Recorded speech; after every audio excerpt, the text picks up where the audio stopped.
नमस्कार दोस्तों, मैं संदीप कुमार गौतम आप सभी का एक बार फिर आपके अपने चैनल गौतम सेन क्लासेस पर स्वागत करता हूँ। कल हमने बात किया था, इसके नेक्स्ट वीडियो में बात किया था केमिकल रिएक्शन के बारे में कि केमिकल रिएक्शन क्या होता है। तो उसी के आगे हम आज नेक्स्ट वीडियो लेके आए हैं। आज का टॉपिक जो हमारा है, हमने जो पिछली वीडियो में जितना पढ़ चुका है उसी के आगे हम आज स्टार्ट करेंगे। पिछली वीडियो में हमने केमिकल इक्वेशन के सारे जो कंफ्यूजन था उसको हमने दूर किया है। केमिकल इक्वेशन क्या हो, केमिकल रिएक्शन क्या होता है, ठीक है ना। सो केमिकल रिएक्शन, पिछली वीडियो में हमने केमिकल रिएक्शन के बारे में पढ़ा था कि क्या होता है। जो भी क्वेश्चन हमारे माइंड में पुट अप होते हैं उसको भी हमने आपके पास आपके सामने क्लियर किया, ठीक है। तो उसके हमारे आई थिंक आपको कोई भी क्वेश्चन नहीं होगा या डाउट भी कोई भी क्वेश्चन होगा तो आप इस वीडियो के कमेंट बॉक्स में भी लिख सकते हैं। तो आज का जो टॉपिक है वो केमिकल इक्वेशन है, रासायनिक समीकरण क्या होता है, इसके बारे में हम आज बात करेंगे। इसके बारे में हम जानेंगे कि रासायनिक समीकरण होता क्या। चलिए वीडियो देर ना करते हुए स्टार्ट करते हैं। क्या है केमिकल इक्वेशन क्या होता है, ये याद रखिए, ये इम्पोर्टेंट टॉपिक है। केमिकल इक्वेशन पर क्वेश्चन पूछा जाता है। केमिकल इक्वेशन क्या होता है, इसे कैसे दर्शाया जाता है, कैसे शो किया जाता है, इस पर क्वेश्चन पूछा जाता है। बोर्ड में क्वेश्चन भी आता है बकायदा कि केमिकल इक्वेशन क्या होता है, रासायनिक समीकरण क्या होता है, उदाहरण सही समझाइए। या इसी का दूसरा भी एक क्वेश्चन आता है कि रासायनिक समीकरण को बैलेंस करना क्यों जरूरत है, ठीक है ना। ये दो क्वेश्चन मेनली बोर्ड पेपर में आता है। तो पहले हम बात करेंगे कि केमिकल इक्वेशन क्या होता है, उसके बारे में बात करेंगे, ठीक है। चलिए तो केमिकल इक्वेशन के बारे में बात करते हैं। क्या है केमिकल इक्वेशन?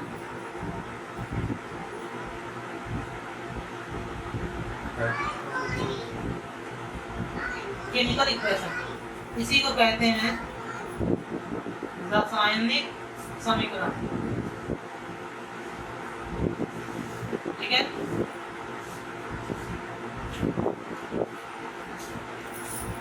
तो केमिकल इक्वेशन के बारे में हम चलिए पढ़ा। एक चीज और बता दें हम आपको, आप इंग्लिश ज्यादा फोकस किया कीजिए, इंग्लिश, ठीक है ना। इंग्लिश पे ज्यादा फोकस कीजिए, दोनों पे, मतलब हिंदी इंग्लिश में दोनों फोकस करना है, बट आप इंग्लिश भी ज्यादा ध्यान दिया कीजिए। क्योंकि आज आप आगे जो भी कोई कंपटीशन की तैयारी करेंगे या बोर्ड की तैयारी करेंगे तो कभी कभी कंफ्यूजन हो जाता है कि रासायनिक समीकरण केमिकल इक्वेशन बोर्ड में जब भी क्वेश्चन देगा तो आपको नोट डाउन करके देगा कि अगर कोई बोर्ड में जो पेपर आता है उसमें अगर कोई भी प्रॉब्लम हुआ या कोई गलती दिखा तो वो सबसे ज़्यादा प्रायोरिटी इंग्लिश वाले देते हैं कि इंग्लिश वाला क्वेश्चन ही सही माना जाएगा।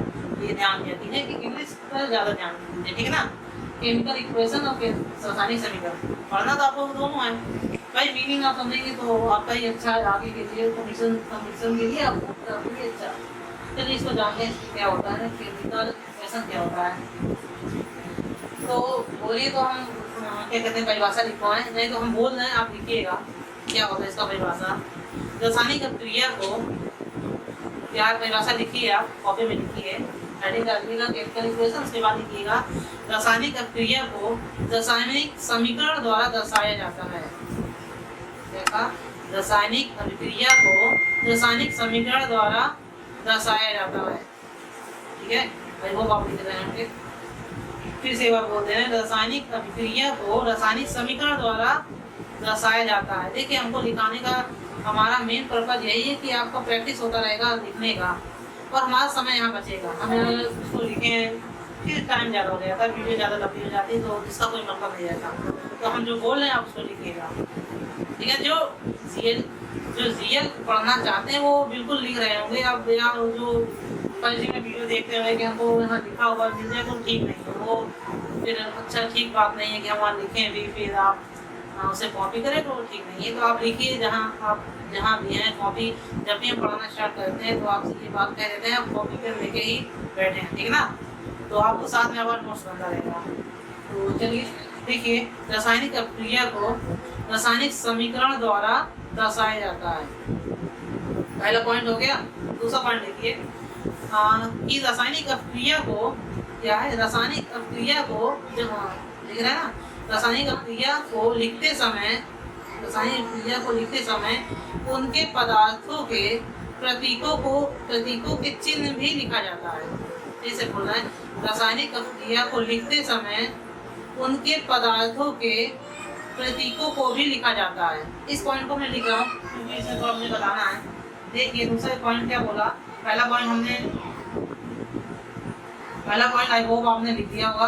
दूसरा पॉइंट हमने कहा रासायनिक अभिक्रिया, रासायनिक अभिक्रिया लिखते समय रासायनिक अभिक्रिया लिखते समय उनके या उनकी नहीं, रासायनिक अभिक्रिया लिखते समय पदार्थों के प्रतीकों, प्रतीक मतलब चिन्ह, प्रतीकों को हम लिखते हैं, प्रतीकों को हम लिखते हैं। कैसे प्रतीक समझ लीजिए, जैसे हम सोडियम लिख रहे हैं, सोडियम यहाँ पर समझ लीजिएगा, सोडियम लिख रहे हैं तो सोडियम को हम ऐसे लिखते हैं हिंदी में, सोडियम का प्रतीक क्या है, सोडियम है। इसी तरह अगर हम कार्बन लिख रहे हैं, कार्बन का प्रतीक क्या है, सी। ऑक्सीजन लिख रहे हैं, उसको क्या कहते हैं, ओ। ठीक है ना।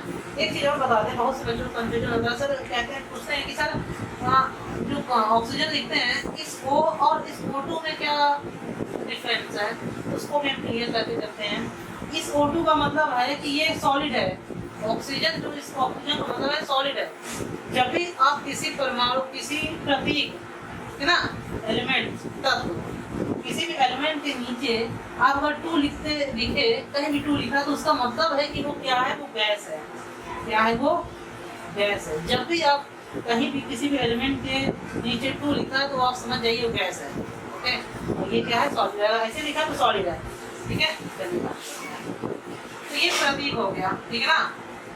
इस प्रतीक को आपको आई होप क्लास 6, 7, 8 में आप पढ़े होंगे इसके बारे में, इसके क्या चिन्ह हैं, सोडियम के, मैग्नीशियम के Mg, कॉपर के Cu, ठीक है ना,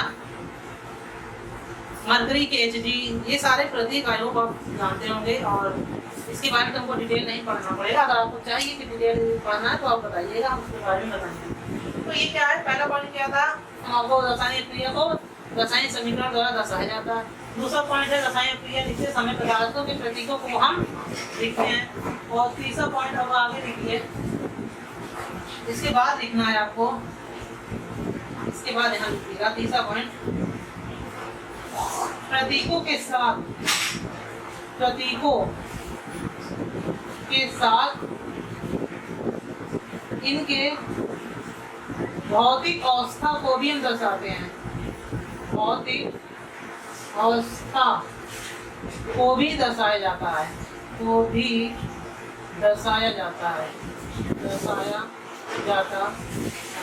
देखिए हम आपको बोलते हैं लिखने के लिए भी, लेकिन जो हमको इम्पोर्टेंट लगता है वो हम लिख भी देते हैं। ठीक है ना।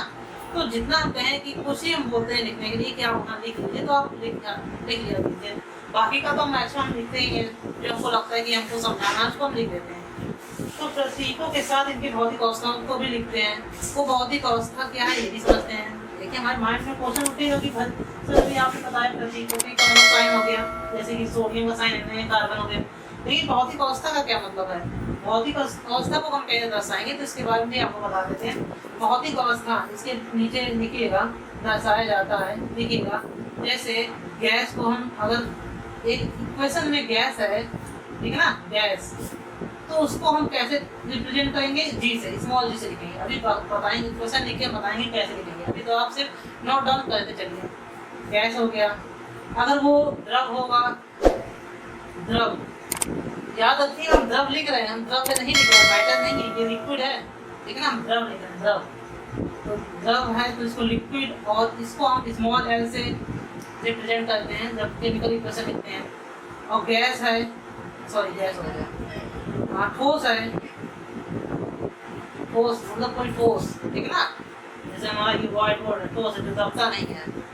ये क्या है, सॉलिड है, तो ये इसे स्मॉल एल से दिखाते हैं। और एक कोई जलीय विलयन है, क्या है, जलीय विलयन, इसे कहते हैं, इसे किससे रिप्रेजेंट करेंगे, एक्वस से। इसे जलीय विलयन को एक्वस कहते हैं, याद रखिएगा, एक्वस, क्या कहते हैं, एक्वस। इसे AQ से हम डिनोट करते हैं, सॉरी स्मॉल AQ से, एक से डिनोट करते हैं। ये हमारा हमारे भौतिक अवस्थाओं को कैसे दर्शाया जाता है। अब हम एक उदाहरण लेंगे, उसी उदाहरण के द्वारा समझेंगे इन सबको सिंपल इक्वेशन को एक्चुअल में लिखते कैसे हैं। ठीक ना, इतना पहले आपको जो भी आप नोट कर रहे हैं अगर कॉपी में तो इसको नोट डाउन कीजिए, बाकी आगे हम बताते हैं आपको कि इसका उदाहरण क्या है। चलिए आगे उदाहरण की तरफ चलते हैं। उदाहरण क्या है, अभी हम जब आपको पिछली वीडियो में रासायनिक क्रिया पढ़ा रहे थे तो उसमें एक उदाहरण लिखे थे। क्या लिखे थे कि हाइड्रोजन और ऑक्सीजन मिलकर जल का निर्माण करते हैं ना। उसी को हम यहाँ लिखेंगे, किसमें इक्वेशन के रूप में लिखेंगे, ठीक है ना। हमने लिखा था हाइड्रोजन, हमने यहाँ कहा है आपको पहला पॉइंट हमने कहा है, ठीक है, रासायनिक अभिक्रिया को रासायनिक समीकरण द्वारा दर्शाया जाता है, ठीक है। दूसरा ठीक है, रासायनिक क्रिया लिखते समय पदार्थों के प्रतीकों को हम लिखते हैं। तो हमने कहा था उस उदाहरण में, जो रासायनिक क्रिया उदाहरण लिखा था कि हाइड्रोजन और ऑक्सीजन मिलकर क्या बनाते हैं, जल बनाते हैं। हाइड्रोजन का सिंबल क्या है, H। ऑक्सीजन का सिंबल क्या है, यहाँ 2 लगेगा, ठीक है ना। ये सारे गैस हैं, हाइड्रोजन ऑक्सीजन, और क्या बनाते हैं, जल। जल का मतलब H2O, ये बनता है। ये केमिकल इक्वेशन लिखने का तरीका है, याद रखिएगा। इसे हम क्या कहते हैं, इतने को क्या कहते हैं, इसे को हम कहते हैं अभिकारक, और इसे क्या कहते हैं, उत्पाद कहते हैं। इसे क्या कहते हैं, रिएक्टेंट, इसे कहते हैं प्रोडक्ट। आई होप दिख रहा होगा आपको इतना, ठीक है, दिख रहा है। चलिए, तो हमने क्या कहा कि हाइड्रोजन और ऑक्सीजन मिलकर जल का निर्माण करते हैं, इसको बनाते हैं, ठीक है। ये हमारा उदाहरण हो गया। इतना आप जो भी क्वेश्चन हमें आएगा, क्वेश्चन पूछा जाएगा कि केमिकल इक्वेशन क्या होता है, इसकी कंडीशन क्या है, ठीक है ना। तो इतनी बातों को हम लिखेंगे पेपर में, बोर्ड में अगर पूछा गया क्या लिखेंगे, पहला पॉइंट, दूसरा पॉइंट, तीसरा पॉइंट, उदाहरण हम इतना लिखेंगे। आई होप आप समझ रहे होंगे। अब ये हमारा केमिकल इक्वेशन का जो टॉपिक है वो खत्म होता है। अब अगला एक टॉपिक क्वेश्चन बोर्ड में पूछा जाता है। देखिए क्वेश्चन को भी बताते चलते हैं, आप क्वेश्चन भी बताते चल रहे हैं कि बोर्ड में कैसे क्वेश्चन पूछा जाता है। अगला जो क्वेश्चन पूछा जाता है बोर्ड में वो ये है कि रासायनिक समीकरण को, सुनिएगा या नोट डाउन कर लीजिए कहीं, रासायनिक समीकरण को बैलेंस करना क्यों जरूरी है, रासायनिक समीकरण को संतुलित करना क्यों जरूरी है, कारण बताइए। ये क्वेश्चन पूछा जाता है बोर्ड में, आपको लिखना है तो लिख सकते हैं। क्या क्वेश्चन है, रासायनिक समीकरण को संतुलित करना क्यों आवश्यक है, कारण स्पष्ट कीजिए, ठीक है ना। तो इतना आप नोट डाउन कीजिए, फिर हम आपको बताते हैं।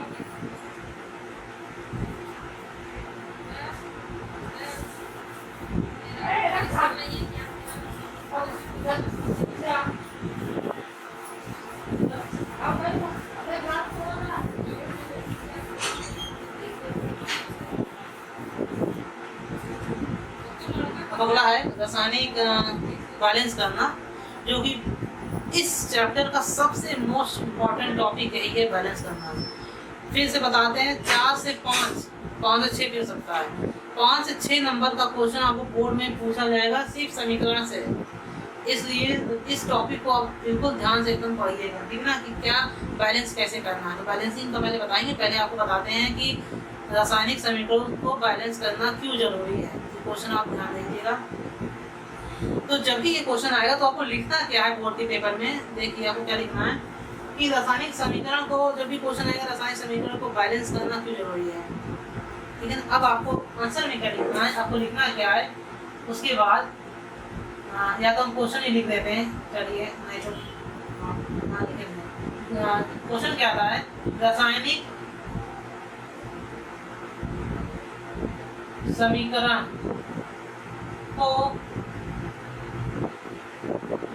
संतुलित करना क्यों जरूरी है।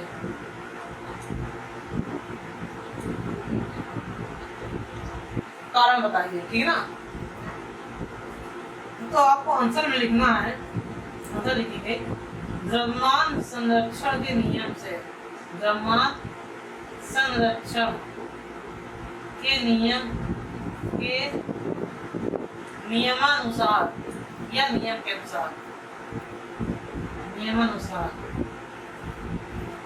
द्रव्यमान संरक्षण का नियम है, आप क्लास 6, 7, 8 में पढ़े होंगे। चलिए आगे हम पढ़ते हैं। इसका नियम क्या है? द्रव्यमान संरक्षण का नियम आप लोअर क्लास में पढ़े थे, क्लास 6, 7 में इसके नियम है। ठीक है, नियम क्या है? किसी भी रासायनिक क्रिया में, नियम सुनिएगा और यही आपको आंसर में लिखना है। किसी भी रासायनिक क्रिया में द्रव्यमान को ना तो उत्पन्न किया जा सकता है और ना ही उसका विनाश। हम लिख देते हैं इसका नियम क्या है? किसी भी रासायनिक क्रिया में अभिक्रिया में द्रव्यमान को ना तो उत्पन्न किया जा सकता है, ना तो उत्पन्न किया जा सकता है और ना ही विनाश मतलब नष्ट किया जा सकता है आपके। मतलब द्रव्यमान रासायनिक क्रिया में जब रासायनिक क्रिया हम करते हैं तो उसमें जितने भी हम पदार्थ लेंगे तो जो नया प्रोडक्ट बनेगा तो वो भी उतना ही रहेगा। जैसे कि हम आपको उदाहरण देगा, इसमें आगे लिखिएगा, इसी में आगे लिखिएगा मीन्स का मतलब कि रासायनिक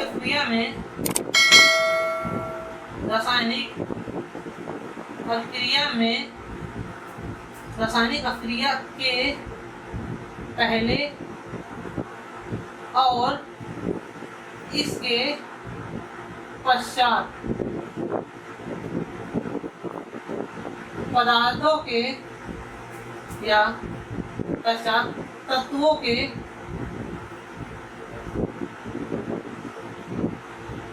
परमाणुओं की संख्या समान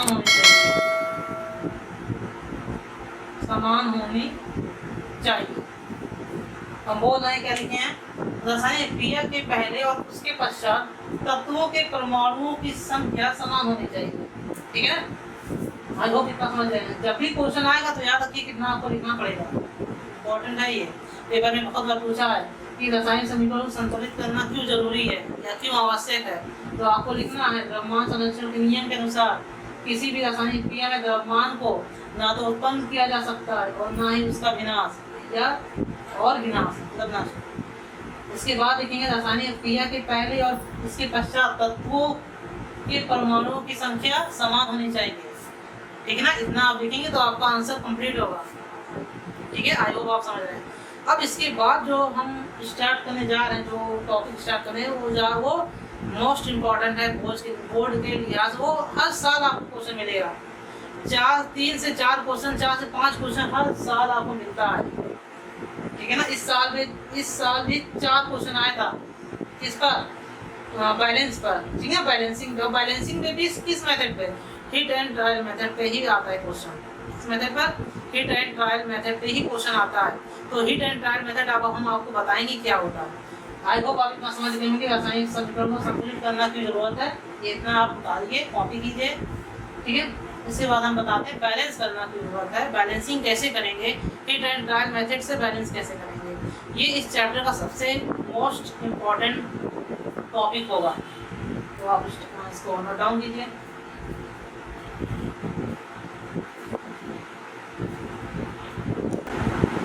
चलिए अब आगे चलते हैं।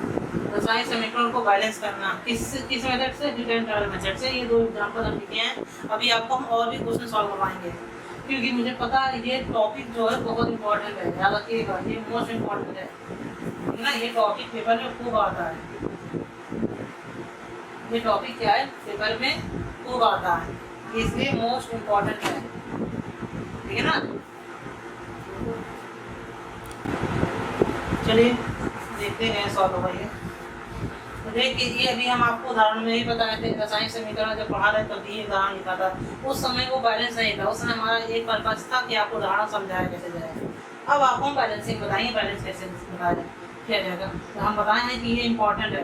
ठीक है ना, मोस्ट इम्पॉर्टेंट है, याद रखिएगा। इस टॉपिक से आपको 4 से इस टॉपिक से आपको 4 से 5 क्वेश्चन पेपर बोर्ड में मिलेंगे, ठीक है ना। हो सकता है वो 1 मार्क का हो या हो सकता है वो 2 मार्क्स का भी हो, मतलब 8 से 10 नंबर का क्वेश्चन आपको यहाँ मिलेगा, इसलिए बहुत इंपॉर्टेंट है। चलिए देखते हैं तो करना क्या है हमको। सबसे पहले फर्स्ट नंबर क्या करना, फर्स्ट नंबर तो आपको यहाँ हाइड्रोजन का काउंट करना है आइटम्स, यहाँ ऑक्सीजन के आइटम्स काउंट करना है, और यहाँ जो प्रोडक्ट बना है मतलब वाटर के कंपाउंड करना। देखिए यहाँ कितने हाइड्रोजन है, चलिए साथ आराम से देखिए, एकदम कंसंट्रेट हुए देखिएगा कि बाद में प्रॉब्लम। यहाँ हाइड्रोजन के कितने एटम हैं, 2 एटम है, आई होप आपको दिख रहा है। और यहाँ ऑक्सीजन कितने एटम है, यहाँ भी 2 एटम है।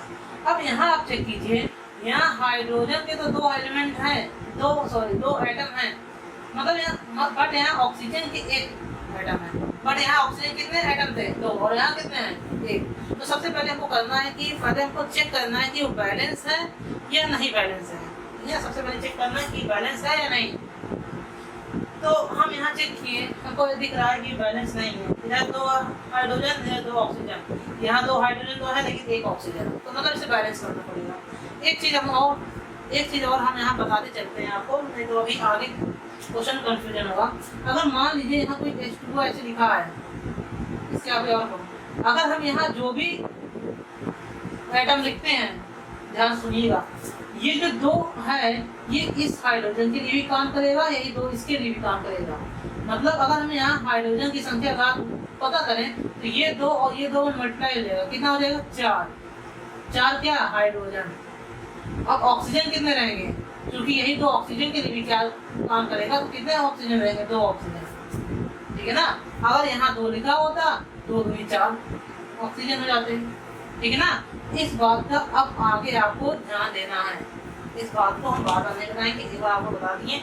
यहाँ जो भी हम आइटम लिखेंगे वो दोनों के लिए हो सकता है, यहाँ 4 लिखे तो 4 H के लिए भी होगा, 4 O के लिए भी होगा। H मतलब यहाँ जो भी एलिमेंट कंपाउंड लिखे रहेंगे उसके लिए, कंपाउंड मतलब यौगिक, जो भी ये एक तरह का यौगिक आपको पता होगा, आप लोअर क्लास में पढ़े होंगे, इसे क्या कहते हैं, यौगिक कहते हैं, ठीक है ना। तो ये यौगिक के पहले जो भी लिखा रहेगा नंबर, उसे एटम होगा, वो दोनों के लिए वैलिड होगा। चलिए अब आगे पास से इसको सॉल्व कैसे करना है, ठीक है ना। हम समझ गए ना, यहाँ 2 है, यहाँ ऑक्सीजन 2 है, यहाँ हाइड्रोजन 2, लेकिन यहाँ 1।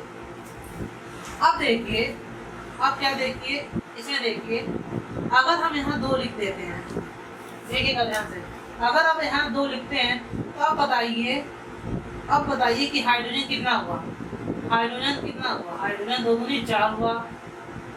ऑक्सीजन कितना हुआ, ऑक्सीजन कितना हुआ, 2 हुआ। अब यहाँ बताइए, यहाँ हाइड्रोजन कितने हैं, 2 है, यहाँ ऑक्सीजन कितने, मतलब ऑक्सीजन बैलेंस हो गया। ध्यान से देखिए, ऑक्सीजन बैलेंस हो गया, 2 ऑक्सीजन यहाँ भी है, 2 ऑक्सीजन यहाँ भी है। अगर O2 लिखा है और 2O लिखा है, दोनों बात एक है, याद रखिएगा। O2 भी लिखा है तो इसका भी मतलब 2 है, 2 परमाणु, और 2O भी लिखा है, इसका भी मतलब 2 परमाणु। ये दोनों अलग अलग बातें नहीं, एक ही बात है, याद रखिएगा। तो यहाँ कितना हुआ, 2 हाइड्रोजन, और यहाँ कितना हुआ, 4 हाइड्रोजन, 2 दूनी 4। अगर हम यही 2 लगा देते हैं, ध्यान से सुनिएगा, यहाँ 2 लगाते हैं तो 2 दूनी 4 हाइड्रोजन, 2 दूनी 4 हाइड्रोजन, हाइड्रोजन हमारा बैलेंस हो गया। ऑक्सीजन 2 आए, 2 ऑक्सीजन भी, मतलब ऑक्सीजन भी हमारा बैलेंस हो गया। आई होप आप समझ जाएंगे कैसे बैलेंस करना है, ठीक है ना। आगे समझाते चल, आगे अगला उदाहरण, अभी हम आपको ऐसी कम से कम 8-9 एग्जाम्पल करवा देंगे ताकि आप अच्छे से समझ जाएं कि बैलेंसिंग कैसे करना है। फिर भी आपको अगर प्रॉब्लम करता है तो आप हमें कमेंट कर सकते हैं कि सर और भी एग्जाम्पल बताइए, तो आपको हम बताएंगे, ठीक है ना। चलिए आगे क्वेश्चन बताते हैं। यहाँ देखिएगा ध्यान से, यहाँ S8 है, ध्यान से देखिए, यहाँ S8 है, यहाँ O2 है, यहाँ SO2 बन गया, सल्फर डाइऑक्साइड। ये क्या, H2O था, वाटर, ये सल्फर डाइऑक्साइड बन गया। तो आप एक चीज बताइए, क्या बैलेंस है, यहाँ S8 है, यहाँ तो S एक ही है, यहाँ O2 है, यहाँ O2 है, चलिए ऑक्सीजन बैलेंस है, ठीक है ना। लेकिन ऐसा भी हो सकता है, जैसे इस क्वेश्चन में एक कंफ्यूजन हमको पता है, आपके माइंड में जरूर फुट रहा होगा कि कहेंगे सर ऑक्सीजन जब यहाँ बैलेंस था तो हमको हाइड्रोजन को बैलेंस करना था, तो आप ऑक्सीजन को फिर से क्यों बैलेंस कर रहे हैं, मतलब फिर से कैसे आप उसको बैलेंस, क्योंकि ऑक्सीजन तो बैलेंस था। ये कंफ्यूजन आपके माइंड में उठ रहा होगा, मुझे पता है। याद रखिए जब भी हम बैलेंसिंग करते हैं तो जरूरी नहीं है कि जो बैलेंस है वो बैलेंस ही रहे। जब भी हम बैलेंसिंग करते हैं मतलब जब भी संतुलित करते हैं समीकरण, तो जो बैलेंस संतुलित रहता है वो भी कभी कभी अनबैलेंस हो जाता है, ठीक है ना, वो भी अपना क्या कहता है असंतुलन कर देता है, असंतुलन हो जाता है। अब यहाँ जब हम 2 लगाए थे, ऑक्सीजन जब 2 लगाए थे क्या था, जैसे कि यहाँ हाइड्रोजन तो बैलेंस था, हमको ऑक्सीजन बैलेंस करना था, लेकिन यहाँ जब 2 लगाए हैं तो ऑक्सीजन तो बैलेंस हो गया, ये हाइड्रोजन अनबैलेंस हो गया। यहाँ कितना हो गया था, 2 हो गया था, यहाँ 4 हो गया था, तब हमको यहाँ 2 लगाना पड़ा, बैलेंस हो गया सब। तो ये ऐसी कंफ्यूजन है माइंड में मत लाइएगा, ठीक है ना। बैलेंस करते समय हमको सब कुछ देखना पड़ता है बराबर, ये नहीं कि एक बार चेक कर लिए बैलेंस है तो उसको नहीं छुएंगे, नहीं, सब कुछ हमको बैलेंस करना पड़ता है।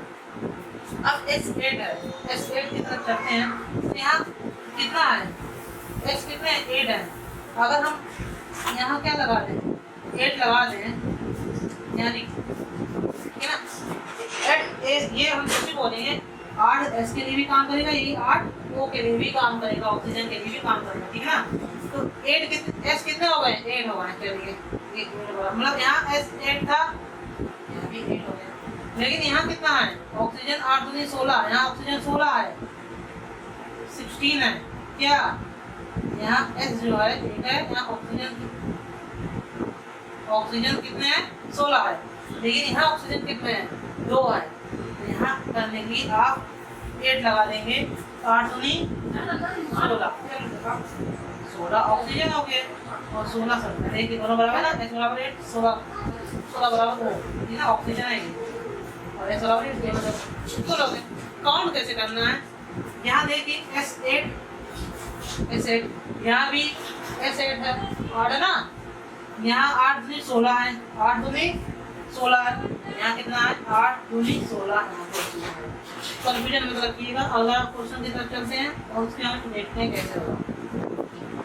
और एक एग्जाम्पल हम ले लेते हैं, एक एग्जाम्पल वो लेते हैं आपको समझने के लिए।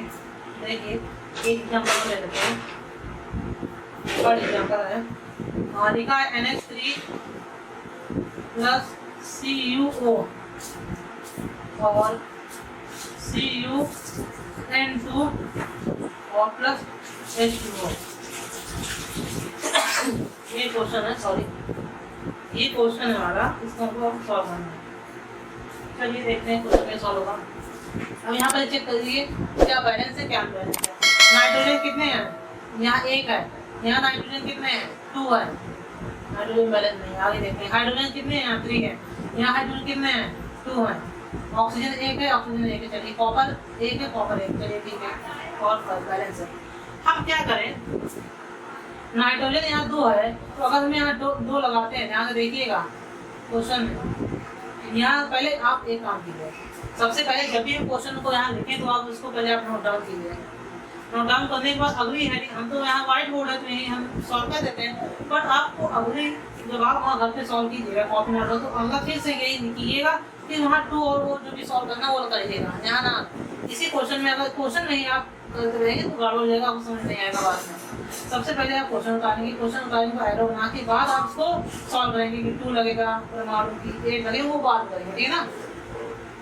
तो हमारा तो यहाँ व्हाइट बोर्ड है तो हम मिटा भी सकते हैं, कॉपी थोड़ी आप ऐसे मिटा सकते हैं, गड़बड़ हो जाएगा। तो यहाँ N2 है, अगर हम यहाँ 2 लगा देते हैं तो नाइट्रोजन बराबर हो जाता है, लेकिन हाइड्रोजन कितने हो गए, 2 3 6, हाइड्रोजन कितने हुए, 6 हाइड्रोजन हो गए। अगर हम यहाँ क्या लिख दें 3, ठीक है, यहाँ अगर हम 3 लगा दें तो क्या होगा, 3 2 6, तो हमारा हो जाएगा ऑक्सीजन कितने हो जाएंगे, ठीक है ना, हमारे ऑक्सीजन कितने हो जाएंगे, देखिए ऑक्सीजन 3 हो जाएंगे। आपको हम बताते हैं, देखिए यहाँ से क्या हुआ, जब हम नाइट्रोजन 2 लिखें, N का मान कितना आया, 2 आया। अब हाइड्रोजन कितना हुआ, हाइड्रोजन हो गया 6 ना, 2 3 6। यहाँ देखिए यहाँ हम N बराबर 2 है, यहाँ भी N बराबर 2, यहाँ भी N बराबर 2 बराबर है। यहाँ देखते हैं तो हाइड्रोजन है 6 और ऑक्सीजन कितने हैं, ऑक्सीजन हमारा है 3, ठीक है ना, ऑक्सीजन क्या है 3। अब ध्यान देखिए यहाँ अगर ऑक्सीजन 3 है और यहाँ कितने हैं ऑक्सीजन, यहाँ तो ऑक्सीजन 1 है, यहाँ अगर हम 3 लगाते हैं तो 3 कॉपर हो गया और 3 ऑक्सीजन हो गया, और यहाँ भी हमको 3 लगाना पड़ेगा। मतलब अब यहाँ देखिए क्या होगा, Cu कितने हुए हैं 3, और ऑक्सीजन कितने हुए हैं 3, यहाँ कितने हुए हैं Cu 3, ठीक ना। आई होप आप चेक कर सकते हैं। नाइट्रोजन इधर 2 है, नाइट्रोजन इधर भी 2 है, हाइड्रोजन इधर 6 है, हाइड्रोजन इधर भी 6 है, कॉपर यहाँ 3 है, कॉपर इधर भी 3 है, ऑक्सीजन इधर 3 है, ऑक्सीजन इधर 3, मतलब ये बैलेंस हो गया। समझ रहे हैं आई होप आप, ठीक ना। बैलेंस कैसे करना है, वीडियो को 2, 3, 4 बार देखिए, आपको समझ में आ जाएगा। चलिए अगला एक दो एग्जाम्पल और बता देते हैं। आगे है सोडियम प्लस H2O बनेगा NaOH प्लस H2, ये हमारा कंपाउंड बनता है, ठीक है ना। ये हमारा कंपाउंड बना। चलिए इसको सॉल्व करते हैं।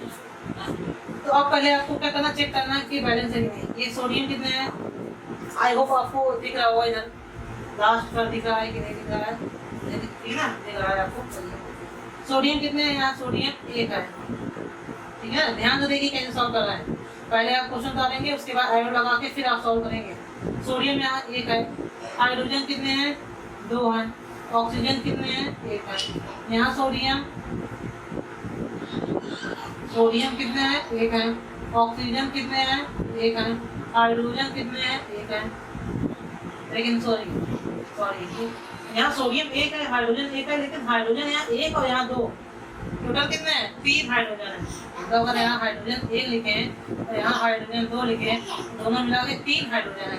कितने हैं 3 हाइड्रोजन है, और यहाँ हाइड्रोजन कितने हैं 2, मतलब ये भी अनबैलेंस। अब इसको हमको बैलेंस करना है। तो बैलेंस करने के लिए अब आप देखिए, अगर हम यहाँ 2 लगाते हैं, यहाँ अगर 2 लगाते हैं, अब क्या हो जाएगा, अब सोडियम का मान कितना हो जाएगा 2 हो जाएगा, ठीक है ना। 2 सोडियम, ठीक है। अभी यहाँ नहीं लगा देते हैं, चलिए ठीक है। अगर हम यहाँ 2 लगा देते हैं तो यहाँ भी क्या हो जाएगा, सोडियम की वैल्यू 2 हो जाएगी, ठीक है ना। अब सोडियम 2 हो गए तो ऑक्सीजन कितना हुआ, ऑक्सीजन भी 2 हो गया। हाइड्रोजन कितना हुआ, हाइड्रोजन देखिए 2 और यहाँ 2, 4 हाइड्रोजन हो गए। अब हाइड्रोजन की संख्या हो गया 4 ना, देखिए 2 हाइड्रोजन इधर है और 2 इधर, 4 हो गए। चलिए अब अगर हम यहाँ भी 2 लगा देते हैं, अब देखिए क्या होगा, 2 दूनी 4, हाइड्रोजन की वैल्यू कितनी आई 4, और ऑक्सीजन की वैल्यू कितनी आई 2। अब चेक कीजिए, देखिए यहाँ Na बराबर 2 है, यहाँ हाइड्रोजन बराबर 4 है, यहाँ Na बराबर 2, यहाँ भी Na बराबर 2, यहाँ हाइड्रोजन बराबर 4, यहाँ भी हाइड्रोजन बराबर 4, ऑक्सीजन बराबर 2, यहाँ भी ऑक्सीजन बराबर 2, मतलब अब बैलेंस हो चुका है। आई होप आप समझ रहे हैं। एक क्वेश्चन और आपको बता दें तो आई होप आप अच्छे से समझ जाएंगे इस पूरे बैलेंसिंग को। क्वेश्चन है हमारा, देखिए ये पेपर में भी पूछा है, 2-3 बार पूछा गया है ये पेपर, जो हम क्वेश्चन लिखने जा रहे हैं।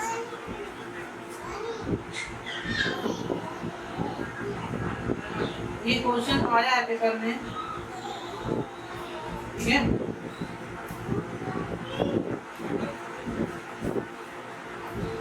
ये क्वेश्चन पेपर में भी आया है, इसलिए इसको हम बता दें, ठीक है। ये एग्जाम में पूछ चुका है क्वेश्चन, इसलिए इसको बताने चल रहे हैं। तो चलिए अब हम आपको इसको बता दें।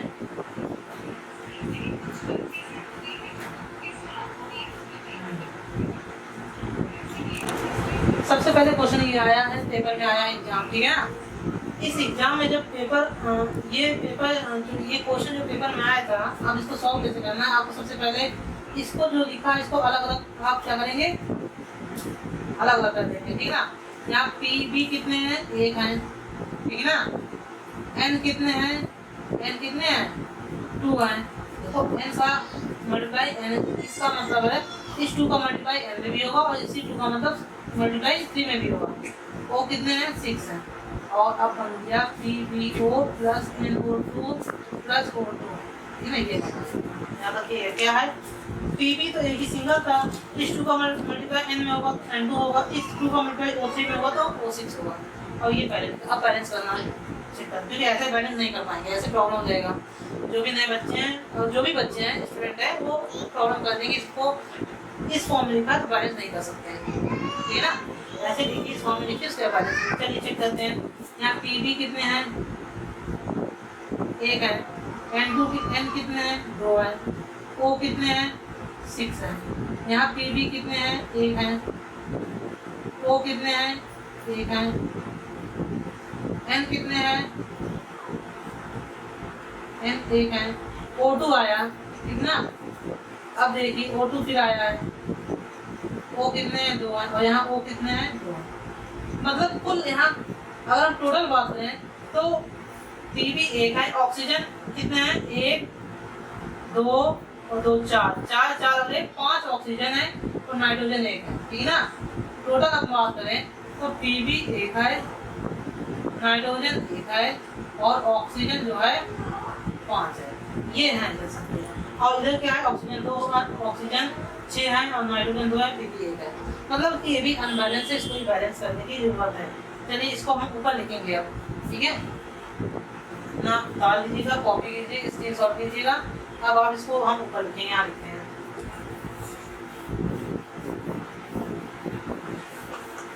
तो अब देखिए क्या करना है। अब इसी को हम ऊपर लिखते हैं, इसी एग्जाम्पल को ऊपर लिखते हैं। ऊपर क्या है, PB into O6 आया है, PbO NO2 O2। चलिए बैलेंस करते हैं, ठीक है ना। पीबी यहाँ 1 था, यहाँ पीबी 1 है। यहाँ ऑक्सीजन कितने हैं, 6। यहाँ N2 कितने हैं, N2 यहाँ 2 है और यहाँ N कितने, 1 है।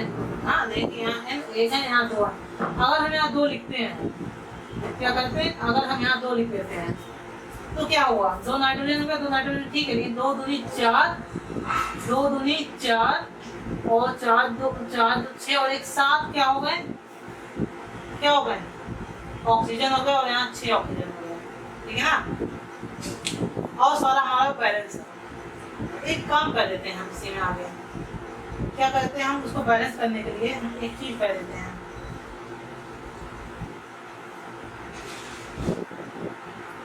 देखिए अगर हम यहाँ 2 लगा देते हैं, अगर हम यहाँ 2 लगा देते हैं तो 2 पीबी हो गया। अगर यहाँ भी हमको 2 लगाना पड़ेगा, ठीक है ना। 2 पीबी हो गया, यहाँ 2 पीबी हो गया। पीबी जो लिखा है कि एक ही चीज है, याद रखिएगा, ये एक ही एलिमेंट है। इसे लेड कहते हैं, लेड मतलब शीशा कहते हैं। ये शीशा का है, ठीक ना, चिन्ह है, ऐसे लिखते हैं पीबी। 2 पीबी हो गए, 2 पीबी हो गए, तो इसको एक मिनट हटा देते हैं। अब हमारा कंफ्यूजन हो जाएगा।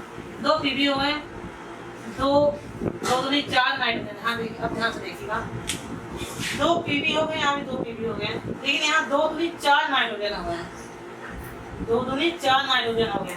मतलब कि इसको फिर से लिखते हैं, NO2 लिखा था और O2 लिखा था।